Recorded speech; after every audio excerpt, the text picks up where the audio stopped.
మనం మమకారం అని చెబుతున్న మాటకి మూలం అహంకారం.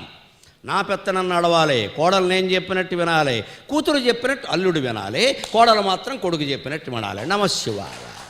మొత్తం ప్రపంచం అంతా ఇక్కడే ఉందండి. కూతురు మాట అల్లుడు వినాలి, కొడుకు మాట కోడలు వినాలి. అంటే మనవాళ్లే పెత్తనం చెయ్యాలి.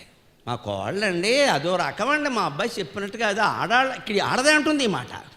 మళ్ళీ మా అల్లుడు అండి బంగారు తండ్రి అండి, మా అమ్మాయి ఎలా చెప్తే అలాగే. అబ్బా, ఉపనిషద్ భాష్యమైనా అర్థమవుతుంది, పతంజలి భాష్యమైనా అర్థమవుతుంది, కానీ ఈ వాక్యానికి అర్థం తెలియదండి. ఇదే మూలం అహం. మూలం అహం. వాళ్ళ ద్వారా, కూతురు ద్వారా, కొడుకు ద్వారా మన పెత్తనం చేయాలని కూడా మాట్లాడదాం. కూతురు మీద కూడా ప్రేమ కాదు, అది మన కోసం. అది కొడుకు మీద కూడా ప్రేమ కాదు, మన కోసం. మన బిడ్డ కాబట్టి వాడు నెగ్గాలి, మన బిడ్డ కాకపోతే నెగ్గక్కల. మన బిడ్డ కాబట్టి అనే భావన వదిలేస్తే కోడలను కూడా కోడలా కొడుక ఎవరి ధర్మం అయితే వాళ్ళని సమర్థిస్తామండి. అన్యాయం న్యాయాన్ని బట్టి మాట్లాడాలి, ధర్మం అధర్మాన్ని బట్టి మాట్లాడాలి. మన వాళ్ళు పరాయి వాళ్ళని మాట్లాడతారు ఏంటండి.